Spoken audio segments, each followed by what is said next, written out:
जो हो, आप लोगों की शुभकामना काम करे, स्वास्थ्य हमारा ठीक रहे, ये आप लोग दुआ तो करते ही हैं।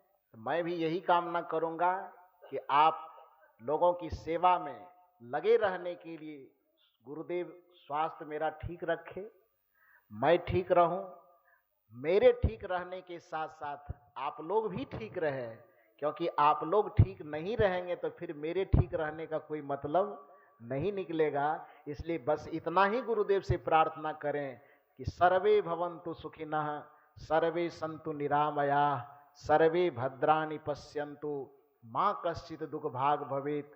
सभी सुखी रहें, सबका जीवन निरोगमय रहे, सबका जीवन आनंद से भरा रहे, किसी के जीवन में दुख न हो, किसी के जीवन में कोई परेशानी न हो, सब एकदम आनंद उमंग उत्सव के साथ अपने संपूर्ण जीवन को जिए, आपस में प्रेम से रहे, आपस में सद्भावना से रहें। इन्हीं शुभकामनाओं के साथ आप लोग मेरे जैसे इतने अबोध आदमी के सामने में, इतने जो किसी भी लायक नहीं है, फिर भी आप आकर के आप मेरे इस जन्म को बड़ा उत्सव का रूप दिए हैं।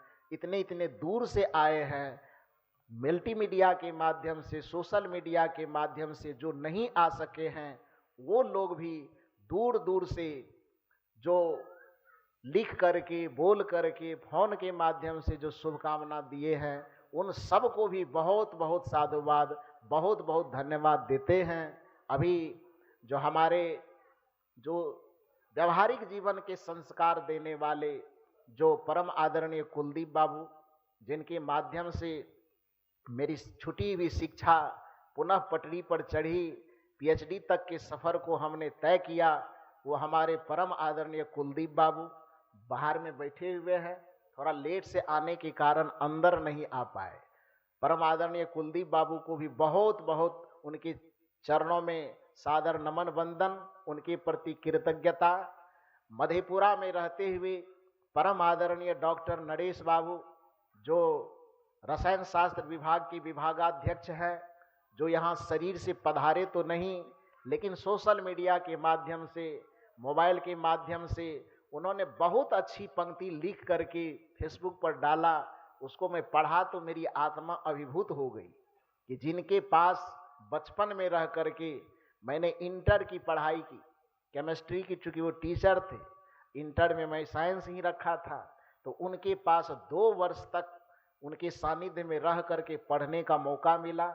और उस बाल्यावस्था में पढ़ाई के साथ साथ आदरणीय नरेश बाबू जो संस्कार से संबंधी बातें कहा करते थे, उससे सींचते सींचते हम लोगों को जो उन्होंने खड़ा किया। जब मैं यहाँ से लौट करके लगभग 15 वर्ष के बाद अपने जन्म स्थान की तरफ गया, यूनिवर्सिटी में प्रवेश किया, वहाँ जाने के बाद मैंने पता किया कि नरेश बाबू कहाँ है, तो पता चले कि केमिस्ट्री विभाग में है। मैं वहाँ गया तो 15 वर्ष में तो मेरा ढांचा ढांचा सब बदल गया था, पहचान नहीं पा रहे थे। जैसे ही मैं कक्ष में प्रवेश किया, वो बड़े आदर के साथ बैठाए, न पहचानते हुए भी बैठे। उसके बाद उन्होंने पूछा कोई काम है, तो मैं उनको केवल देखते रह गया। फिर उन्होंने पूछा कि और कोई काम है क्या आपको, तो मैंने कहा कि जो काम था सर हो गया। कहे क्या काम था, कहा मैं आपका दर्शन करने के लिए आया था। तो उन्होंने पूछा फिर कि आपका परिचय। मैंने कहा कि दुनिया में तो मेरा परिचय बहुत कुछ है, लेकिन आपके सामने में मेरा परिचय कुछ नहीं, सिर्फ इतना है कि मैं आपके 20 वर्ष पहले वाला शिष्य हूं, मेरा नाम अभय है। जैसे ही मैंने अपना नाम लिया तो नाम उनको याद आ गई।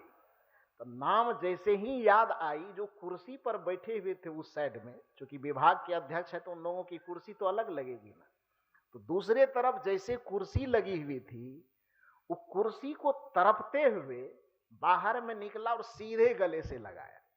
और गले से लगाने के बाद वो इतने भावुक हुए कि उनके आंखों से भी झरझर आंसू बह रहा है। उनको रोते देख करके मैं भी रो रहा हूं। पूछा मैंने कि आप रोते क्यों हैं? उन्होंने कहा कि ये चीज आप नहीं समझ पाइएगा। इस दर्द को, इस खुशी को वही व्यक्ति समझ सकता है जो पिता अपने बच्चे की उंगली पकड़ करके चलना सिखाता है और वह बच्चा जब उसके सामने में कुछ बन करके आता है, दुनिया में अपना नाम कमा करके आता है, तो फिर उस पिता को कितनी खुशी होती है। जिस संस्कार के बीज को एक गुरु के रूप में मैंने बोया था आज से 20 वर्ष पहले, वह संस्कार का बीज जब एक विशाल वट वृक्ष बन करके सामने में आता है, तो एक पिता और गुरु को क्या अनुभव होता है, वो अनुभव जिस दिन आप पिता और गुरु की भूमिका को पहुंचिएगा उस दिन आप समझ पाएंगे। तो मुझे इस बात की खुशी है। आज उन्होंने जन्मदिन के अवसर पर जो पंक्तियां लिख करके भेजी, आप यहां नहीं पधारे सर, लेकिन फिर भी मेरी आवाज आपके कान तक की सोशल मीडिया के माध्यम से जा रही हो, तो मैं यहीं से आपको सादर प्रणाम करता हूं, आपका नमन और अभिनंदन करता हूं। जहां भी रहूं बस आप लोगों की शुभकामना से, और तो मुझे कुछ नहीं चाहिए, अब स्वस्थ रहूं। ये बात क्योंकि मेरे जीवन में एक तो बचपन में वो जो संस्कार दिए, फिर दोबारा हमारे आदरणीय कुलदीप बाबू जब आए, तो इन्होंने तो जो शिक्षा का रास्ता पकड़ाया वो तो पकड़ाया ही। आप लोग अभी देख नहीं पा रहे हैं, वो तो हैं बाहर में बैठे, वो आएंगे अंदर में। तो आदरणीय कुलदीप बाबू एक शिक्षक के रूप में, एक जो मुझे मार्गदर्शन गुरु के रूप में किए तो किए ही, उनसे भी स्नेह ऐसा जुड़ा कि जहां पर भी जाते हैं बैठे रहते के एकांत में, कहीं पर बढ़िया बढ़िया भोजन बने उसको कहते हैं साइड कीजिए। घर जाते हैं टिफिन में बला करके लाते हैं, सामने में खड़े रहते हैं, जैसे बच्चा को डांट डांट करके खिलाते हैं। हम कहते हैं ये नहीं खाएंगे, तो आज खा लीजिए। जितना स्नेह जितना दुलार दे करके मार्गदर्शन, विचार का मार्गदर्शन तो देते ही हैं। उन लोगों से बात करने में वो ज्यादा बात करते नहीं किसी से, लेकिन हमसे जब बात करते हैं, फोन पर भी बात करते हैं, तो घंटों घंटों बात हो जाती है। और बात करने में जैसे बच्चा को एक एक चीज समझाते हैं, तो आज वह भी बच्चा के तरह मुझको समझाते हैं। मैं इस मामले में सौभाग्यशाली मानता हूं, क्योंकि जिस बगीचे में माली नहीं होता, उस फुलबारी को जंगल बनने से कोई रोक नहीं सकता। और जिस व्यक्ति के जीवन में ऐसे पग पग पर संस्कार देने वाले महापुरुष न हो, उसके जीवन को जंगल बनने से कोई रोक नहीं सकता। मैं इस मामले में खुश नसीब हूं, जो आध्यात्मिक दीक्षा गुरु, आदर्श गुरु जो थे, तो हम लोगों को काटने छांटने वाले तो अब दुनिया से गुजर गए। अब इस जगह पर पहुंच चुका हूं कि सामने वाला कोई काटने छांटने की कोशिश भी नहीं करता है। लेकिन आदरणीय कुलदीप बाबू हमारे जीवन में ऐसे कुलदीपक बने हुए हैं कि हमको जहां जहां कटैया छटैया की जरूरत पड़ती है, वो हमको फोन के माध्यम से सामने में आकर के भी कटैया छटैया करते रहते हैं। आप लोगों के बीच में जो कुछ भी अच्छाइयाँ हम लोग बिखेर पाते हैं, उन्हीं महापुरुषों की कृपा और आशीर्वाद से वो हम लोगों के बीच में आए हैं। उनको भी मैं बहुत सादर नमन वंदन करता हूँ।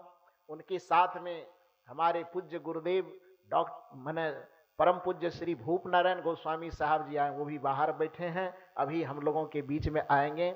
उनका पूजा भी हम लोगों को करना है। तो सबको बहुत बहुत साधुवाद धन्यवाद देते हुए मैंने कहा कि जितने लोग आकर के यहाँ पर जन्मदिन पर शुभकामना दिए हैं, सबको तो बहुत बहुत धन्यवाद है ही, लेकिन आपसे भी ज़्यादा धन्यवाद उनको देंगे जो बिना आए हमको अपने घरों से आशीर्वाद दिए हैं। आप पूछिएगा कि हम आके दिए हैं तो उनको ज़्यादा क्यों दीजिएगा, तो उसमें कारण यही है कि वो शुभकामना तो दिए हैं लेकिन भोज नहीं खाएंगे। और आप लोग शुभकामना दिए हैं, उसके बदले में